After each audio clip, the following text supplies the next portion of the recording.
زموږ اوسنی حالات دا ده چې اوس په دفاعي حالات اخته یو چې دفاعي حالات رامنځته شي په ولایتونو کې او د تهاجمي حالات دپاره آمادګي ونیسو په دې جدي مصروف یو او هوایي ځواک مو د ورځې په تېرېدو پیاوړی کیږي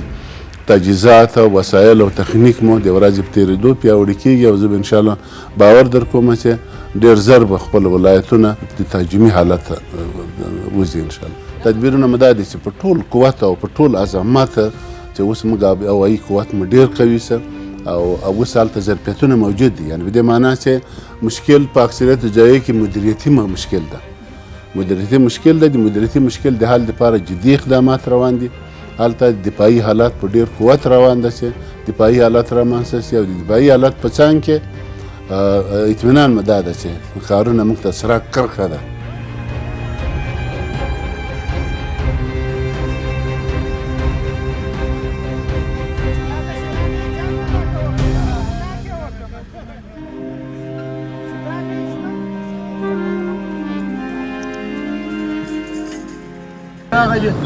سوله ده کمه ده خو ترایه دې پر اول بزي دا خو د یوه تیاره راول بزي دا ګرد کندهار بسته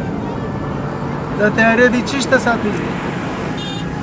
ولې موږ په وژنې وروره فاران غریبان خلک دي د کشني بچیان ته اوس دا اوس زه نښانې کړی یم چې زه یې ویشتلی وای دا زما د بچیانو سرپرستي چا کول وضعیت خرابې خواته روان دی. وسایط ټول شیان د پولیسو د سرحدي لوا سره کمبوتات ډېر دي او دغه سره اردو کمنډویان شاته ولاړ دي، موږ په خط کې پراته